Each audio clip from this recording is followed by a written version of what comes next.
According to research, the formal system of education in the Gambia operates on a 6-3-3-4 system. People who learn more in their language excel more and understand curriculums and what they are learning. The educational system is great. It's just the people that are lazy. The students and the young people or people going to school are lazy. You cannot force me to do education, or you don't force me to go to school when I want to do something else.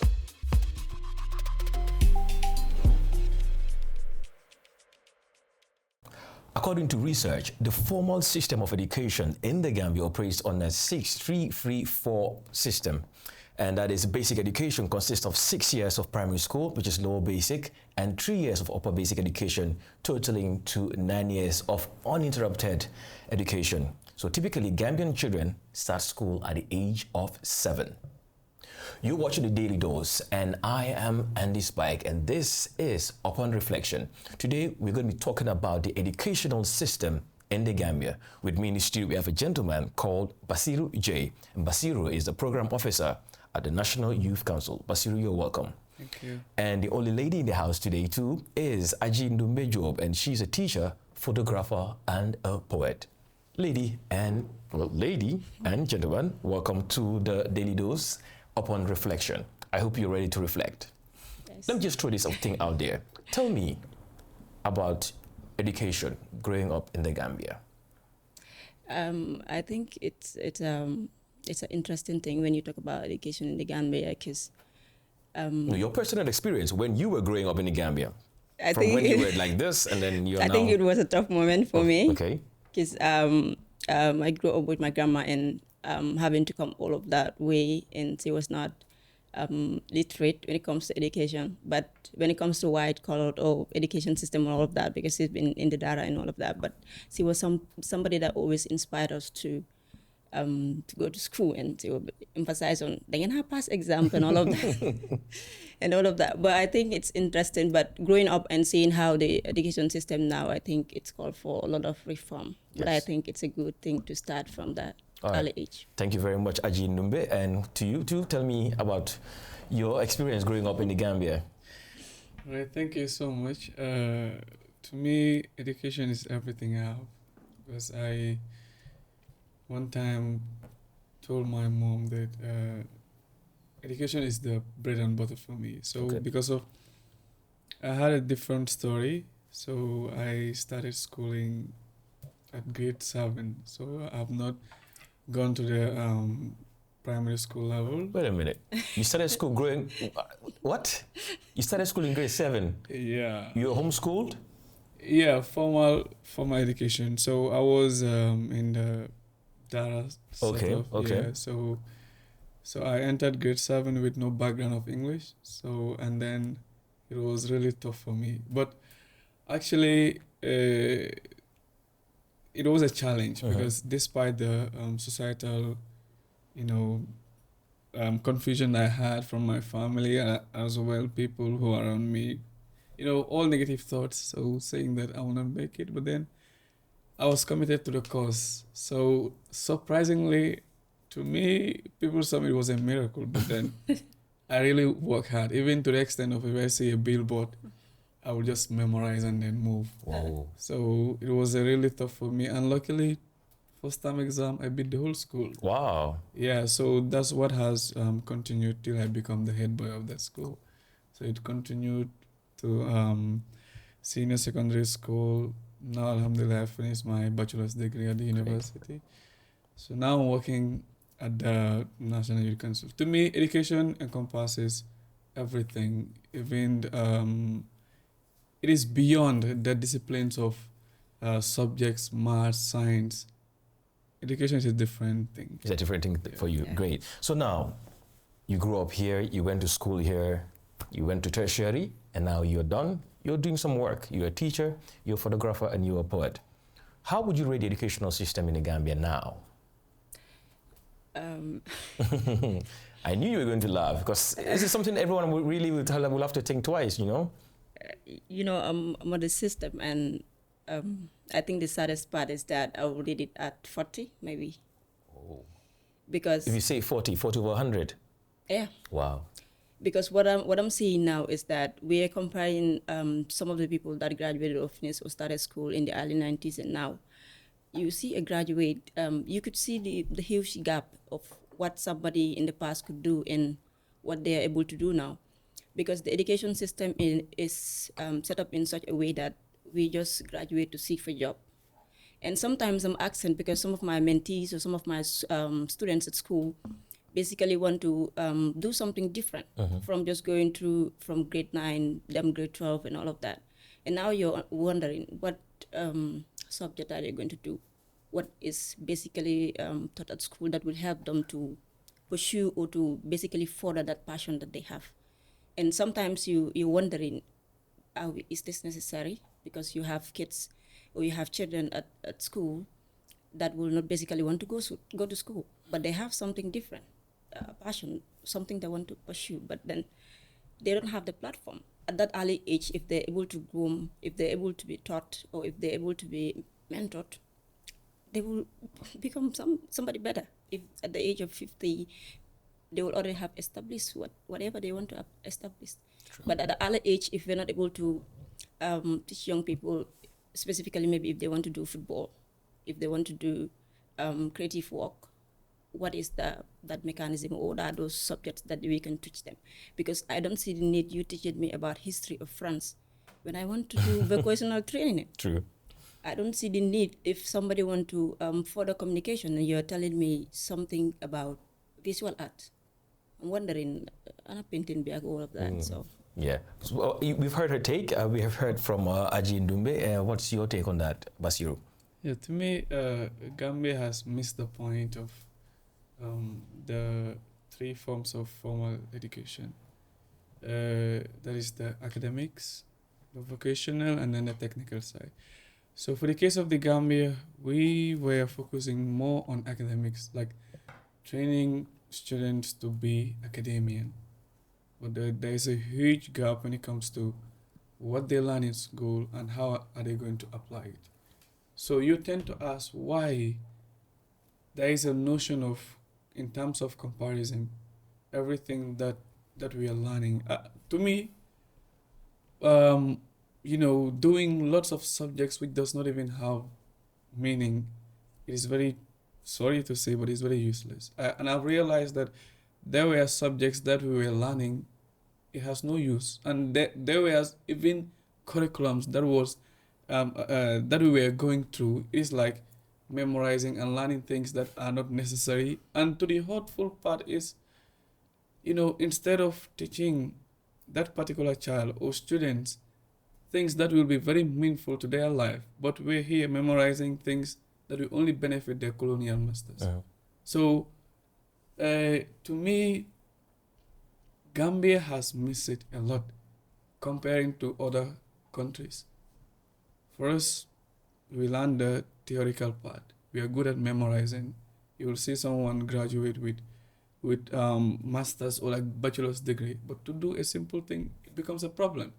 And if you also align it with the societal perception of things, seeing someone going through the technical way of learning, you tend to discourage that passing. Before you can be successful, you have to pass through the school. So you pass through that school, you see people with skills are more marketable than those who even graduate from other parts of disciplines. Because at the end of the day, to me, if people should ask me, especially at the tertiary level, if you I have been in Asia for 1 year, okay, so I've known through the educational system. So part of their curriculum, they have what is called industrial training.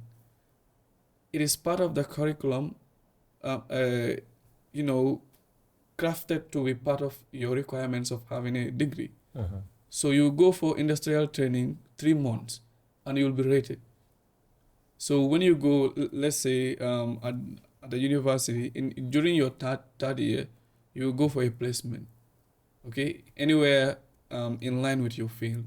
For instance, if you are doing computer science, they can take you to corporate tech companies if you're doing any other field. So this will help you to know the job space and as well what you're learning. But here, okay, you graduate, you don't even know what you are required of doing. Every day, thousands of people are graduating. But thank God now, at the level of the ministry and other strategic partners are becoming aware of.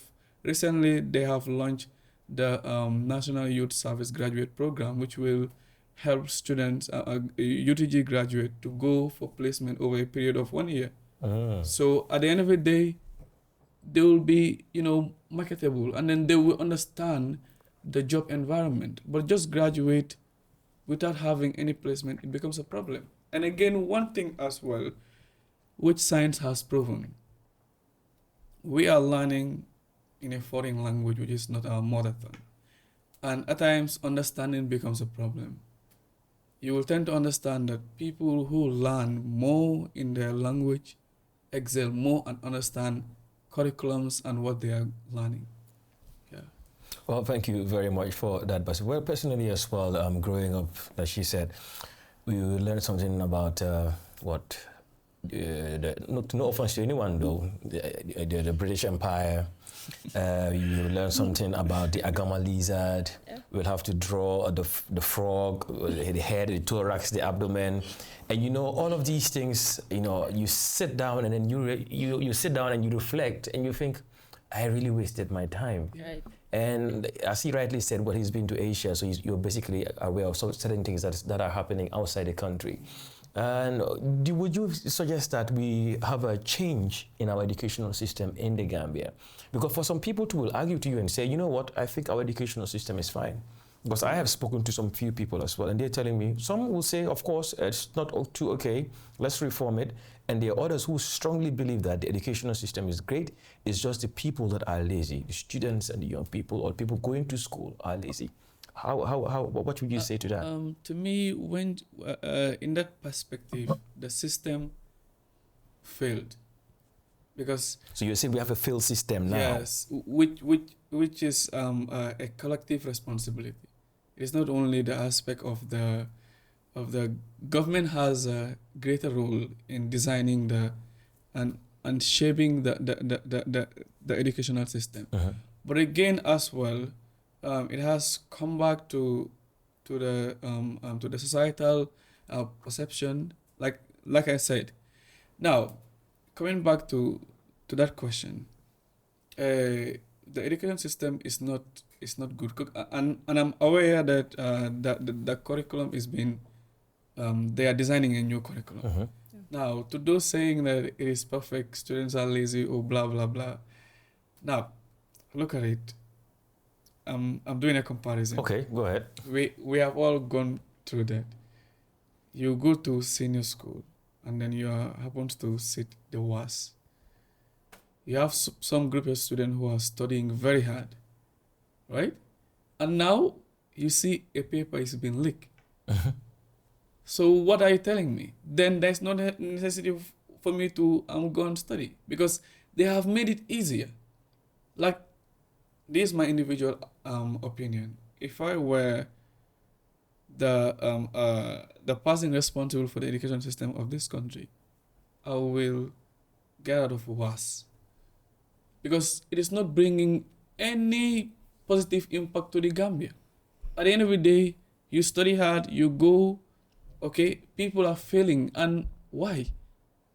But I'll hold on to that thought. Why are people failing? You're a teacher, so I'll come to you. Why are students failing all the time? So I think the factor is vast. It comes from the society as well as individuals. I think the perspective of education in itself. And I think the mindset of the generation. Because like I mentioned in the beginning, time passed, even though I was not here, you were able to realize that someone from Form 6 could able to do a lot. But now you have somebody from university may not even able to write a good project without having to copy paste somewhere or having to depend on templates or website to get that information. So I think also another thing, it's in the societal level or at home, because basically education used to be how we train, or the training started from schools, but basically now you see that sometimes, especially I think what pisses me off more is that when results are out or we have a PTA meeting, you barely see parents. And sometimes you're wondering, "Ñi am nañ ay yaay?" Because basically you will see that every now and then parents will be very energized. They will be passionate about their kids' education. They will follow up with teachers. They will ask how their kids or their children are doing at school. What is the problem? What are the gaps that they could fill up?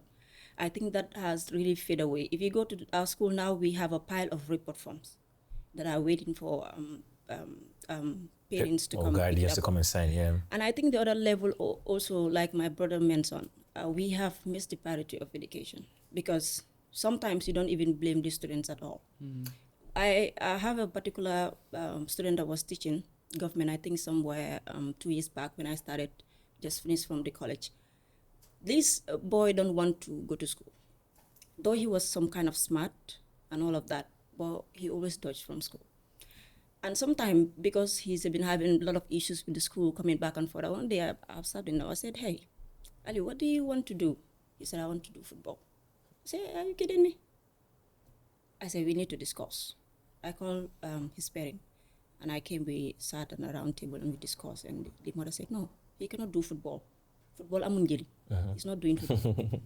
Damu dem school, wala mu génn sama kër," something like that. Yeah. And we have to navigate, try to come hard on all of that. And 2 years back, he just traveled to Germany. He's doing well.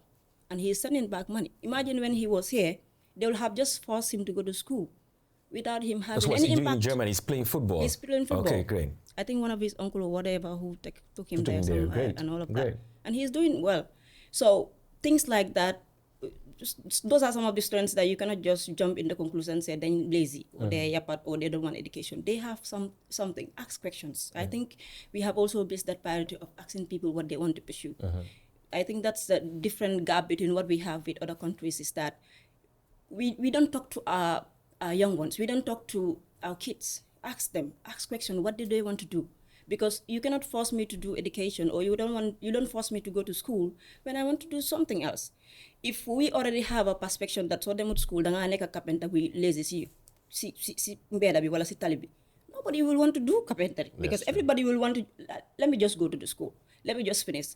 And we end up missing whatever we need to accomplish from 30 or from 25 or from 16, and end up achieving it or not even achieving it at all, because we have missed our passion, and we have maybe perhaps have people that lead us in the wrong way by just imposing to us what they think it's good for us, than not just allowing kids or young people basically to decide on what path they want to achieve. Okay, Basirou, I'll still come to you though, but let me still stick with Aji Ndumbeh. I just want us to take a moment back and just come back a bit. We still have what we call the mass promotion. Yeah. So from primary school, whether you're grade 1, you're doing well, you're not doing well, you're moved to grade 2. You're not doing well, you're still moved to grade 3, so on and so forth until you're in grade 6, where you have a little like some form of examination, if I'm right, yeah. And then you're judged based on that to move to junior secondary school. Yeah. Don't you think the problem starts from there, where the child is not doing well and the child needs to really stay back? Because during my time when I was growing up, look, if you failed, you were staying. No matter what, you were staying. And nang di to guy you know kim moy pon kali class, be kim moy living class, be kim 3 times mu stay. Because if you're not passing, you're not moving forward. Yeah. But I think all that has changed. And if that system is not in place, whereby you have some form of a checklist to make sure that you're okay to move to the next phase, right, then why would you study? Why would you want to pass? So, follow on the problem with them. Yeah, I think the push mutaka is disturbing all of us, especially those some of us that are teaching in the high school, because you came to realize that some of these students don't even know how to write properly. Of course. And it affects us, because now you're wondering, kidam na grade 2. Give them grade 3, basic things that they cannot able to write. So I think that the push mutaka, I call it locally, it's really affecting us, because if someone do not make it up grade 2, grade 3, some of the basic requirements, why is he or she moving to the next grade? That's because you're just disturbing the teachers, you're disturbing the person himself or herself, because they will basically know that when I go to the next grade, I'm dull, because education is a step.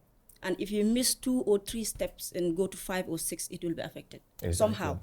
Either in your delivery, in your understanding, in your knowledge towards whatever and whatever subject. Okay. Basirou, what are your thoughts on that as well? Because from the grassroots, I don't still get it. Why you're not passing and then they're moving you to the next class. Then you get to junior secondary school and then they expect you to be smart all of a sudden to pass grade 9. How? Mom, is it magical?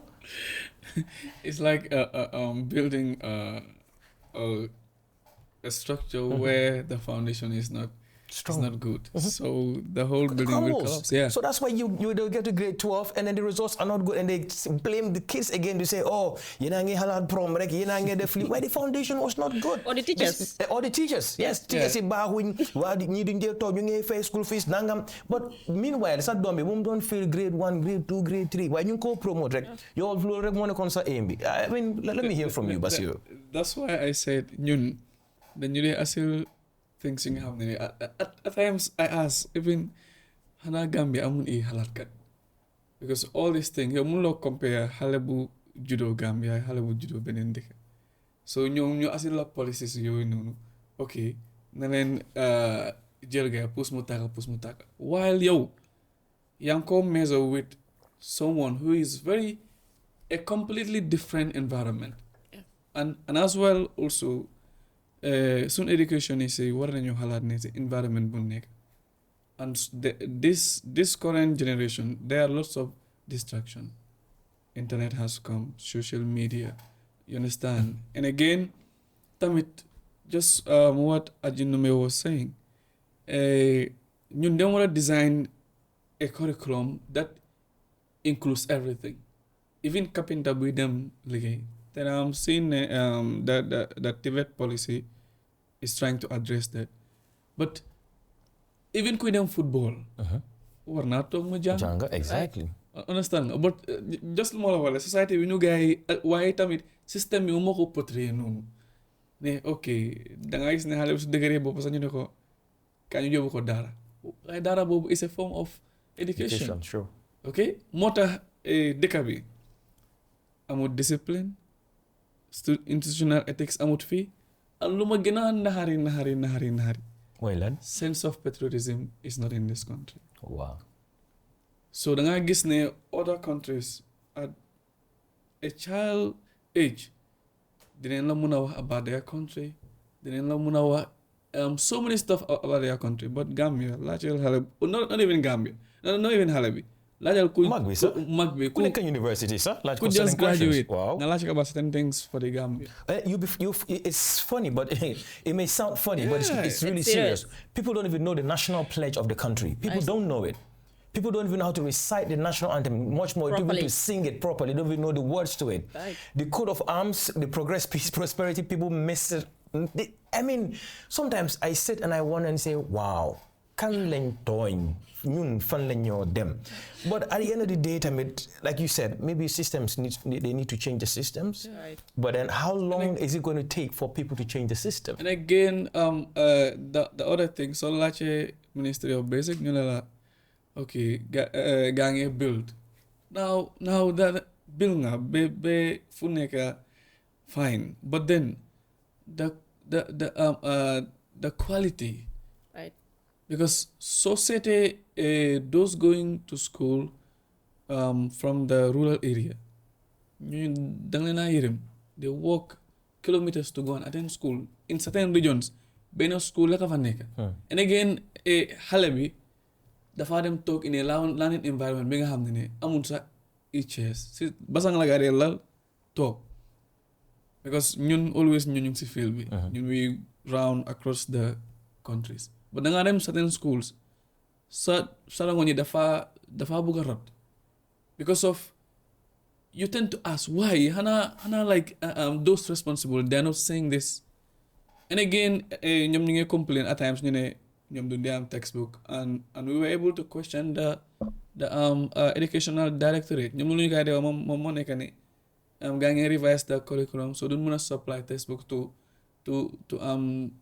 let's say to these students and again that particular those textbook even at times you ask xanaa amul njëriñ because supplying a textbook comme ñu nekk senior school at the end of the day they end up going buy ak ola books yoo xam ne jógewul si Gambia bi then ñoom ñu ne la waat ne books you guys recommend teachers ñoom ñoo dee toog they have a committee ñoom ñu recommend books yooyu. Now the question is lu tax teachers yooyu do they use book yooyu to teach ko in class? There's a problem somewhere, and until we dig deeper, this thing will just keep going, and we just keep going around in circles and in circles and in circles. And other countries will be like this, and we'll still be like this. When everyone is going this way, we'll be going this way. And we don't want that happening. So I don't know, if you're in the educational system, you're in the ministry, you are a contributor when it comes to education, we will need you to contact us, and we will really mind for you to sit with us and then share your knowledge on some of these things. Because what we're doing here is we are really basically reflecting. If you've got a proper source, if you've got proper data to help us, please let us know, because people want to know answers out there.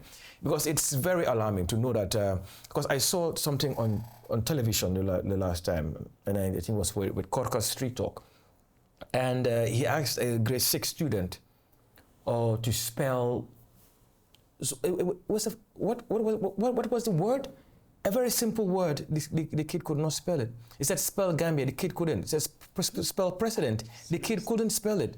Spell grade. The kid couldn't spell Serekunda. That was the word. Spell Serekunda. The child could not spell Serekunda. And I said to myself, you're in school and you're in grade 6. And they will move you to junior school, and you sit in class and you write exams and you fail, and they will say, oh, Gambia mom daramunta bahfini. Foundation, I think government and stakeholders really need to help us, especially those at the grassroots level. Because if the foundation is strong, as he rightly said, the country will stand on a better solid ground. But if not, we will tend to go. A few of us have escaped, and we were fortunate. Right. But then what about the rest of the people who are not as fortunate as some of us? Yeah. What happens to them? So in lieu of that, what will you think is a priority to uphold in the educational system now, if there are going to be any reforms? What would you think should be a priority?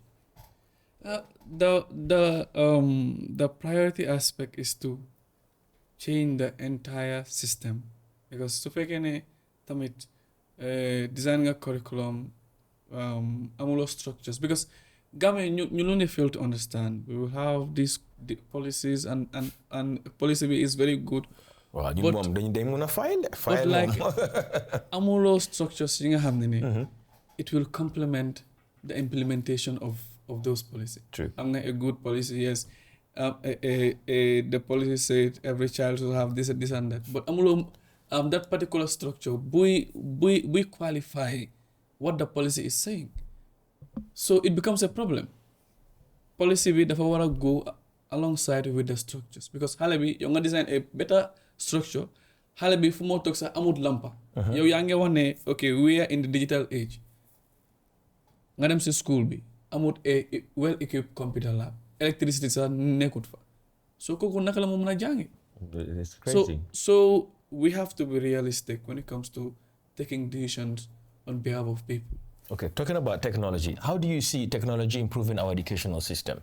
I think the improvement is very minimal, because I think before, when you go to certain schools, you will see computer labs, at least they're a little bit equipped and all of that. But of recent, we've seen that, I think, apart from the trainings that is bring in the school, or some of the whatever NGOs project that they bring to the school, help to facilitate even some labs. And I think for us to have a better education system, for us to have a Gambia that at least we desire or dream for, technology should not be something that we put aside, because everything now is becoming digitalized. And now when you look at all of this education, all of the chalk, I think for crying out loud, we need to do away from the chalk. Chalk and duster. I've shared this with someone some time back, and I was like, somebody back out, and I was like, I was like, the chalk, and she's like, you have a choice, so why are you still teaching? I said, I want to make it better than I found it. So if everybody else is running away from the teaching field, who is going to be there? And I think tech is something that is very vital, because as young people, you see someone who is even at university, they cannot able to basic things on laptop, they cannot able to upgrade it. Yeah. So I think if start at a very early level, they will able to equip themselves with basic things, and as time goes on, if they want to pursue it, it will be easy. But now if you have someone that want to study computer science in the university and you don't even know how to open small website or how to even operate. Oh, you're even going far. People don't even know how to create a folder on desktop. They don't even know how to create a folder. You give them laptop and they're basically taking time to type, and you see someone typing with one hand, or basically don't even know how to. Now, my question is, do you think our people in the Gambia are ready to embrace technology when it comes to education? Because the reason why I'm saying this is, I remember when we had the pandemic, 2020, and the Ministry of Basic Education said, okay, they'll have, I think, some television classes going on. Online. A lot of people were bashful. Oh, this is a waste of money. It's a waste of resource. They should give the kids the money so they can use it. Everyone was against them. Yeah. For some strange reason, I was in support of that. Because I saw in some homes, their parents would literally wake them up to say, hey, it's time. Yeah. Go and watch television. Exactly. And the teachers would be there teaching. Believe it or not, if you tell your kid that was important, they will watch and make sure that they get the importance out of it. But even before the thing has started and you are bashing it, the kid will not take it serious. Yeah. But then the good thing is, in other countries, they used the same method and it worked for them. Right. Because you know why? Parents at home, stakeholders, supported that initiative. Right. But when it was introduced here, people were like, oh, it's a waste of money. How can you study via television? Well, meanwhile, people are doing online courses. Right. Why are you studying via a laptop when your school is in India or your school is in Cyprus? Yeah. So are people ready to accept technology when it comes to our educational system? I'm not sure they're ready. That's my own personal opinion. Because just take a look at the mobile phone. Sometimes I know that they having or allowing young people to have mobile phone comes with a lot of challenges. But sometimes they will even tell you until you graduate from grade 12, we're not going to give you a mobile phone. Sometimes if the mobile phone is not possible, get a laptop at home or a desktop. I think in a simple way. Sometimes you're even wondering how is all of this coming? Because whether or not they have a phone, they must be watching something somewhere that you don't want, somehow. So I think the orientation just begins from school. It begins at the home, in our society. Because if you said we're going to innovate, we're basically going to bring computer classes and all of that at school, they're not even oriented. And I think the Gambia is also supposed to change the narrative of this never happened here. People don't like change. From the moment that pandemic just kicked us, everybody was just in shambles. And a poet said something somewhere, at some point he said, when the internet is shut down and all computers shut down, if nobody have a clue. Yeah. And it's right. Imagine you're given a walk and you're not with a mobile phone, you're not in device, just your head. It's going to be tough. It's going to be tough. So indeed. I think the mindset's supposed to change, that we need to embrace, not basically copycat what is already happening somewhere, but we need to look at our environment, what is possible. What can we innovate that will help our young people to basically develop and embrace technology? Because I don't know how this is going to sound, but if we don't embrace technology, it's not going to work for us. Nah, if we don't embrace technology, it wouldn't work for us. How about when we embrace that same technology and the students or the peoples are not using it the right way? You have technology in your hand now. Your mobile phone is the access to the whole world now. You can go on the World Wide Web. You can go on all the social media platforms. How do you think they're using it? Are they using it the right way? Or you think that there still needs to be improvement? Yeah, to me, in that case, I will be honest, I would say 50-50. 50-50? Yes. Why? Support that.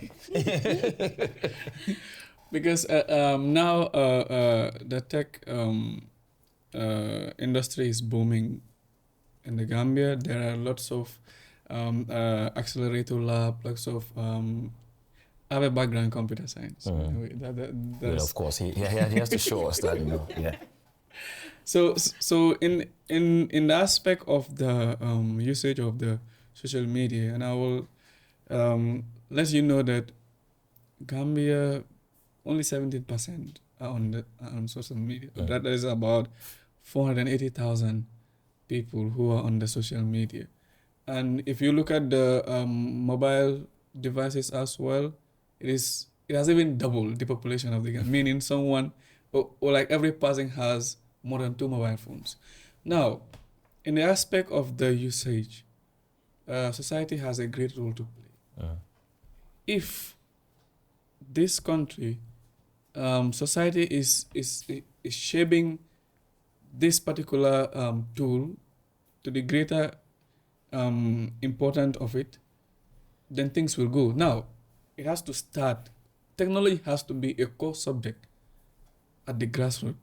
But you go to certain schools, they don't even have a computer lab. Now, it's just like, okay, go and do the computer classes. And people should understand, no matter where you work, if you don't have the digital literacy, forget it. Now, let's look at the accounting system. People are moving from Atlas to Quantum. Now, imagine people who have learned through the Atlas level. Now switching. Now they are switching, right? Now the accounting system of Quantum, you must have the data literacy. If you don't, forget it. People are no more delivering in passing. People are using drone. Okay, people are using all other AI has, is evolving. So every passing, no matter where you work, even if you are a doctor, there are some systems you must have a technology background. So teachers and system and parents has to make to people that technology is indispensable. Okay. It's not only about using TikTok, dancing or whatsoever. And what hurts me more, if other countries are utilizing a particular platform to learn, Africa is dancing. Oh yeah, we are very happy people. Blushing people. Yeah. And now the current trend, which is very sad, and it applies to mostly the young ladies, taking their personal issues to the social media, which is a very bad thing. And they don't understand it will haunt them. Now, if I go to Google, type Andy, I will see everything. You tend to ask, okay, I applied for a job, I don't have it. You go and apply for a visa, you don't have. Come on, they want to take a serious passing. Yeah. Not someone, even if you go to the toilet, you snap and then post. Yeah, no. What are you doing? So it has to start from home. There are applications that you can allow the child to play with. Now, let's just look at it. People who have very, very little children, they can manipulate with the devices, even like without their parents. Easily. So that is telling you that at that age, you groom the child with positive things with technology. They can be genius. And what's this thing with schools, or let's say final year students, maybe for grade 9 and grade 12, saying, oh, we have a study WhatsApp group and they're studying through WhatsApp. How true is this? And I have a follow-up question with regards to that. Because when I heard that the first time, I was like, what? How are you studying through WhatsApp? Even at school, they know me. I will call them idle WhatsApp. Yes. Because I don't believe you can learn in any ways. Most of the time, the cases we receive from school is either boys and girls are meeting up somehow, or they are sharing content in those WhatsApp platforms that are not even educational. And I think it will also help. It's also affecting us in a way of leaking these WAS papers, because you will see that some of them will have friends, or however they do it, I don't know. They will have papers from WAS, and those are, for the past years we've been experiencing a particular school or certain schools resources have been cancelled because they are found wanting to have some of these papers leakage somehow. So I think the WhatsApp, in as much as it's good as friends to come together, maybe discuss things if it is educational purposes, fine. But I think the disadvantage of having those WhatsApp platforms is creating more harm than good. So my son was in final year, and then for some strange reason, his phone had a problem. So he kept on saying, oh, get me a phone, get me a phone. What are you using the phone for? Yeah, exams is coming. I need to keep up in our WhatsApp group. We are studying there. No, I give him the benefit of the doubt. I said, I want to see what this thing is about. But then you see he's always on the WhatsApp and he's not working on any problems. So one day he was sitting down and just came behind him. Guess where he was? On Instagram. So I think parents also need to be really educated when it comes to some of these things. Right. Encourage them to study physically, make sure you are there or there. You find certain things, measures in place whereby your kids will actually study. Because studying on a WhatsApp group, how are you doing that? Yeah, I know they can send you a question and they'll ask you to solve and you guys can share the answers. But how are you studying through a WhatsApp group? But believe me, sorry, Basir, before you come, sorry. But believe me, there's less teachers. I'm not saying it's not happening, but if you go to a school, the percentage is very slow that some teachers are using that platform to teach whatever. That's the bottom line. On WhatsApp? Maybe they might send 1 or 2 things to students, assignment, because now we are innovating how they will basically that I understand, but I'm studying assignment through WhatsApp. And it's just on WhatsApp for like an I hour. don't agree with that. Yeah, in that case, there's what is called WhatsApp chat box. Anyway, I understand that some schools are using it. No, very few. The developer will program it in a way that it is school based. Okay. Yeah, it's just like a chat GPT. Okay. You just send a message, and then it will for instance, what is the capital of the Gambia? It will write it. What is blah blah blah blah? It will just bring that is a project that is between the developer and then the school. Okay. But if the school is not having that, there is no possibility. Oh, trust me, this school did not have this for my son. No, they didn't have it. It was a regular WhatsApp. Yeah, because I understand. I've seen if I can code the school, I don't know spec but then this developer has a chat box. The tech web way, something like that. It's developing some like that for certain students. Okay. That particular platform is designed. It's a school base. It's designed in a way that you can interact as if you're asking question to Google, and then it's designed in a way. But the concept was from the Chat GPT. Yeah, but any other means. So I mean, it was not. So well, after I discovered, I just thought, you know what? Just if any time it's 6 o'clock, just put your phone here, and you're studying till like 10:30, 11. But then here we go again. I think parents also will have to. They have a big role to play here. Right. I think parents are now so busy where we know it's not easy anywhere. We have to try and make ends meet. Right. But in as much as we are trying to make ends meet, you're also investing in your kids' future. Yeah. Be there for them. Make sure you are encouraging them to study. Check on them. Some of them are getting bullied in schools. Yeah. Some of them don't even attend classes. And some of them, parents don't even know the name, their teachers' names. Right. Even the name of the principal of the school, they don't know. Some of them have never been to their school. Right. They know that my son is going to school I'm a That's what it, I mean, growing up, and I always say this, growing up, my people will come to school. Well, when I say my mom will come to school almost, I think, every month. And every month, you see the teachers are there. And for some weird reason, they have this reports that they want to give her.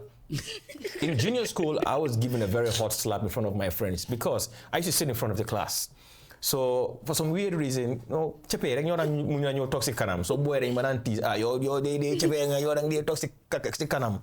So I went down to sit at the back with the rest of the boys. I was still passing. So my mom came to the school and she said, "Hey, Andy's now a bad boy. He's sitting with the bad boys at the back of the class. I tell him to come and sit in front. He wouldn't sit." My mom lost it. Somali was and you know my ear was ringing. But then I moved back to the front. I didn't say I was not passing when I was at the back, but to be honest, I was a bit distracted because we're always chit-chatting. And you're always chit-chatting, you're always catching fun. But when I was in front, my concentration was like, I could say, at 98%. Yeah. Behind, I was maybe on 60 or 70%. Right. So when she came, she slapped me in front of my friends to show me that, well, if you're growing wings, I'm still boss of you.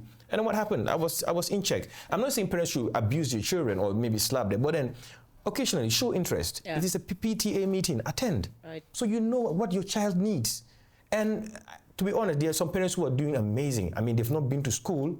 They don't even know what education is, but they are there for their children 100%. Right. And they will ask the teacher, and some of them I've seen them to say, oh, you know what, if he's not passing, manda mabugamu repeat. And if the school says no, you know what they do? They move their child to a different school. So the father repeat for on. Right. There are parents out there who are doing that. And I mean, we must recommend them for that. Right. And to the students out there as well, everything is not about parties, and stunt car driving and hanging out outside luxurious places or social media postings, TikTok videos. I mean, all these things are good for leisure.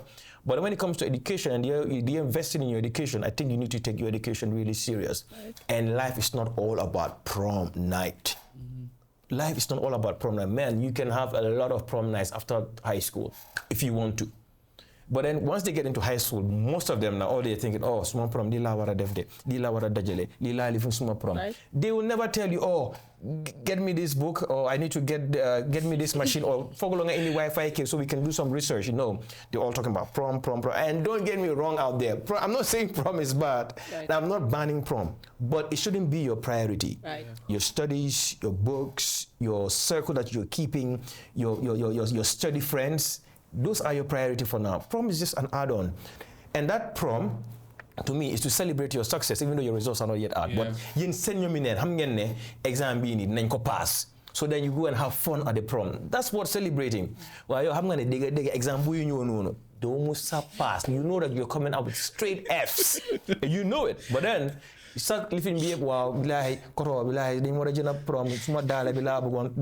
mean, people need to change. People really need to change that. Right. And in as much as I have thrown you away a bit because we are still reflecting, you know. Yeah. But then let me just start by rounding up to say, to what extent do you think vocational centers will add up to improve our educational system? And you coming from the National Youth Council, I'm sure you can throw more light on this for me.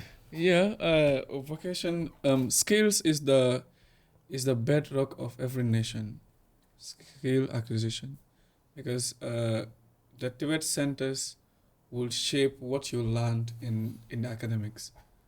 You if you say that okay, there's the specimen, okay, you have learned it in the classroom, you go for practical, and again they can even inculcate it in the academics level because other curriculums in other countries, you have a particular subject theory and then you have a lab. So they will assess you on the theory and they will assess you on the lab as well. You learn it in class and then you go. For instance, when I was there, I was lucky to do what is called discrete mathematics. Discrete mathematics. Yes. Okay. So we're learning that in classroom. Okay, these logic gates, blah blah blah blah, and those logic gates, they are found in your laptop. Yes, which are being. You learned something new today. Right? Yeah. So now you are learning in class, coming back to the lab and doing the practical. Right. So like you're able to know this an AND gate, this an OR gate, this blah blah blah blah. So now a institution to boost up this particular sector, that is the TVET sector, it needs a public private partnership. Government cannot do it alone. Institution has also private sector has to build the capacity of young people. At our level, at the level of the National Youth Council, it is our mandate to run the affairs of the young people. We always conduct trainings. For instance, we have a youth creative lab at our secretariat. So far, we have given space to more than 5,000 young Gambians. Great. And currently, in the summer, we will be having boot camp, wherein we can we will be taking matured students as well on digital literacy. Okay, computer skills, word pressing, website management.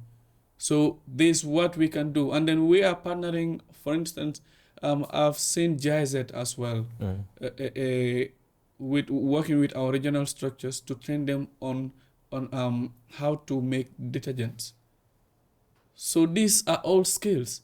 So education, that's why I said education is not only about being in the books, in the classroom, thinking about X and Y and Z. No. Always and thinking that once you finish, you're going to work in an office. That's why creativity, it is lacking in this country. You see someone making furniture since 1960. We are in 2003, the same style. so big change no nii lañ ko doon defee. Yeah. So it doesn't make sense. And you know, the same thing happens in some offices as well. Yeah. You bring in some nice system in place. Let's do it like this. No. We'll keep it on the paper. Kneeling Koran Defe, and it worked. And this is what we are sticking to. You know, for us, like those doing technology, ñoo di gën a am problem. Because they like mangi dem Sibena office. Come on. I was like, what is happening? Why these people don't want to move from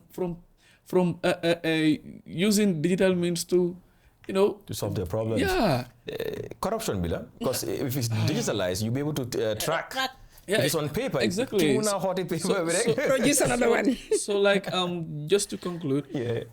The Ministry of Higher Education is doing well. They have set the bar in bringing a TVET policy. So I will urge every stakeholder to utilize the TVET policy very well, because there are tertiary institutions, there are vocational schools, there are technical schools, and I'm urging also the University of the Gambia to inculcate industrial training in their curriculum. It will be real helpful. Great, yeah. Great. Thank you very much for that. And we are still reflecting, right? We are still reflecting. Right. I was going to say something, but then to students out there, if you're watching, trust me, we are not bashing you. We are just trying to encourage you. Right. We are still reflecting, yeah? We are just trying to encourage you. You're doing great.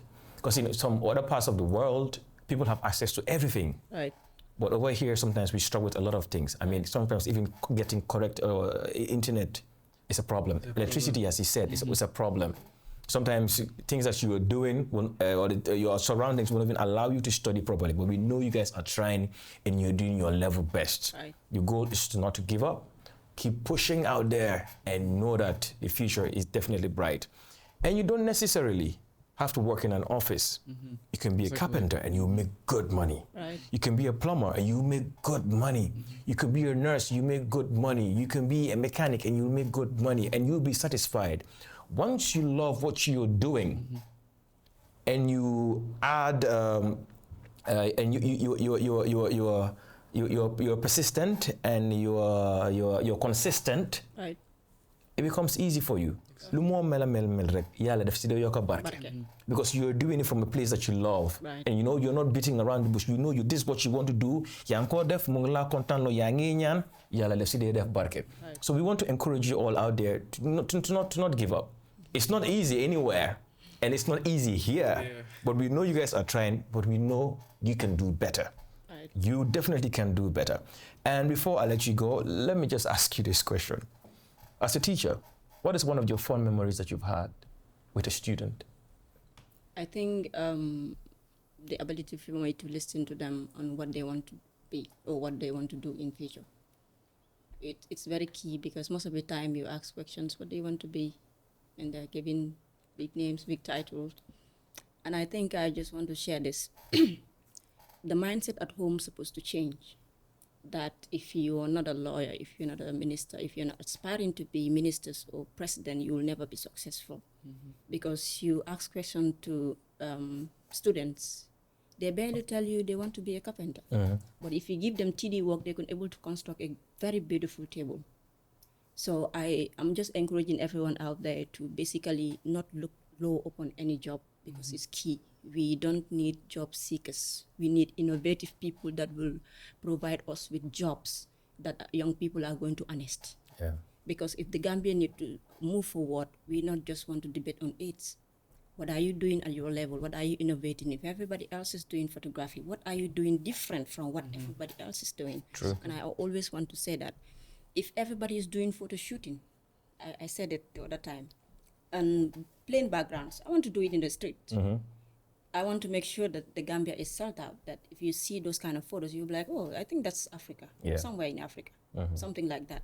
So skills is very key, but the mindset also is very key, because if you shape young people to believe that if it is not suit and tie, if it's not clean shoes, they cannot make it, it will never move. True. They will end up doing whatever it takes to get there. That's why we have people that are not passionate about their work. You walk to an office, you ask question, everybody else is angry. Yeah. You ask them a paper, it will take 5 years for you to get it. Yeah. People are not passionate with their work. You call up somebody, customer care, whatever, and they're blushing you. Oh yeah. People are not passionate with what they're doing. But if you love what you do, you're able to see through people.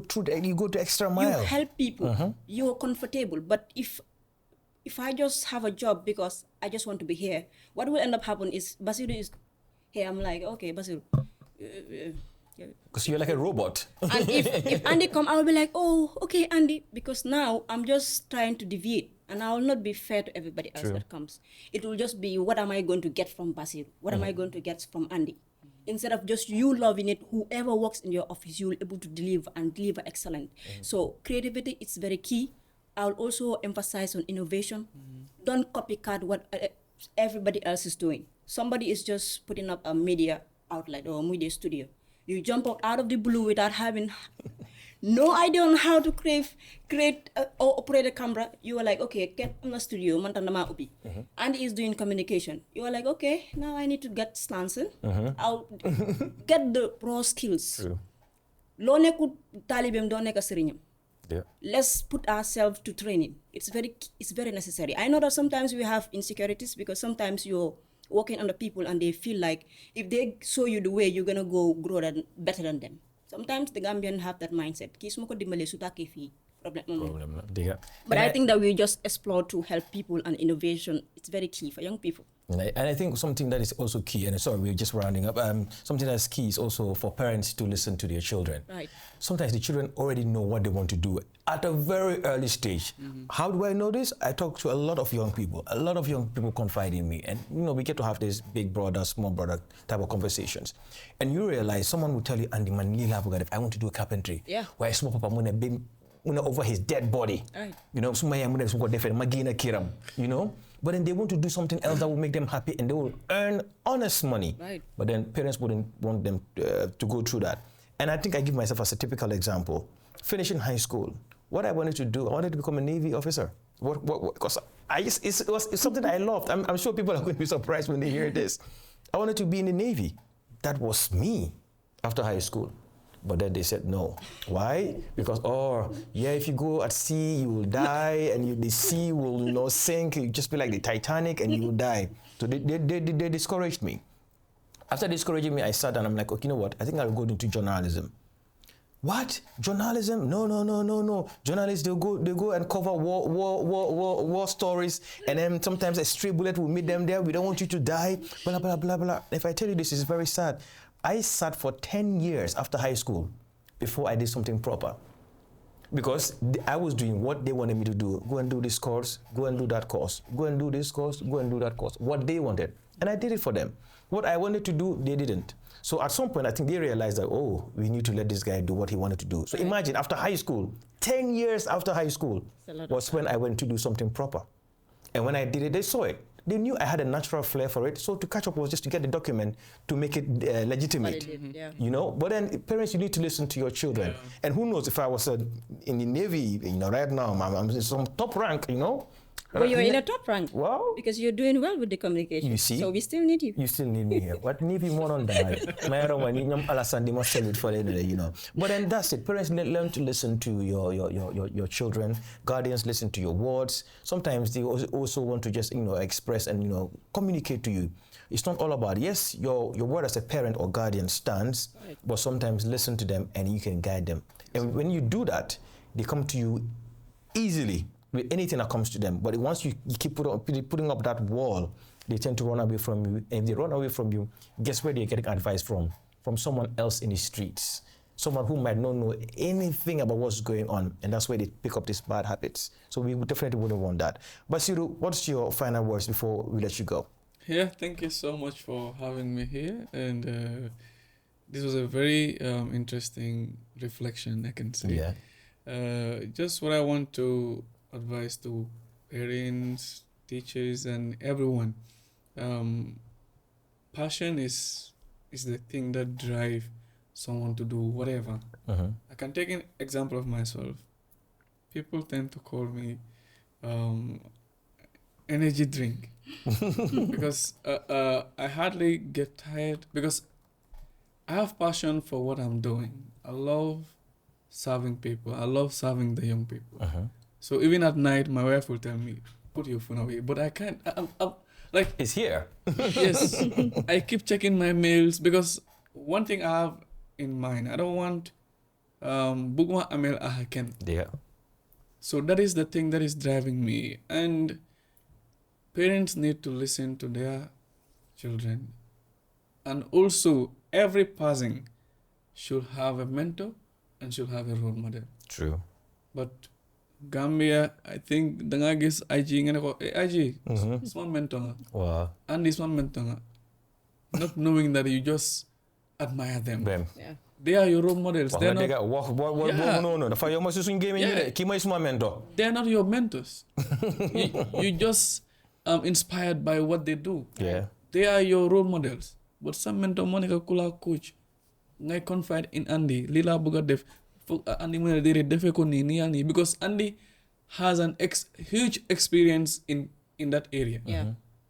And again, also to the office level, institutional capacity, dafa important a lot. Nit ki even so I'm a master's degree. Yeah.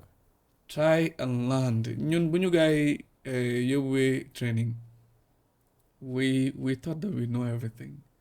But when we sat down with Sana, we are very grateful on that capacity building. Daf ñu it's like a diagnosis test your London def. So it has revealed so many things that we need to upgrade on. And learning, even like the Prophet said it, Talabul ilmi faridatun. Right? Sako ham is compulsory to everyone. So in short note, education encompasses everything. Learn, and learn. All right. Thank you very much, Basirou. Aji Ndumbeh, your final take? My final take will be that have passion, follow it. Don't belittle whatever you're into. Innovate. I don't know how much I can emphasize on that. Innovate, and also don't just hope on what are people going to give to me. Try to start something, because before people get to help you, they need to see what you're doing. So innovate. But what are you doing? If you can do a doctor making whatever, transform these bottles into something else, do it. If it works for you to be collecting it everywhere, do it. Because you cannot just sit at a corner and say, oh, these people are just up there, they're not helping anyone, but you're not even innovating or trying to do something at your own level.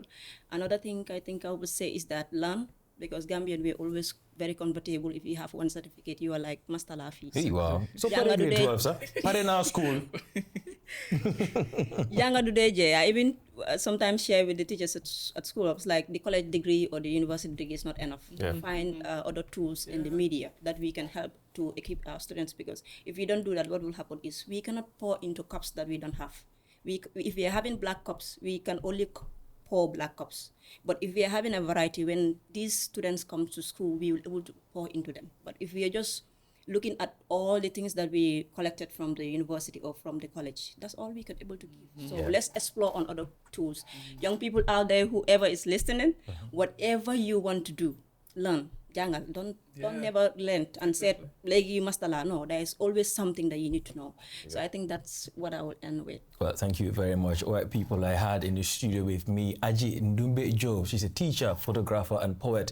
And the gentleman in the studio with me was Basirou Jaye, Program Officer, National Youth Council. You are watching Daily Dose Plus, and this is Upon Reflection. My name is Andy Spike, and before I let you go, I'll leave with one of my favorite educational quotes by John Dewey, which says, "Education is not preparation for life. Education is life itself." From me here in the studio and Fajara, I want to say thank you very much for watching. Bye-bye till next time.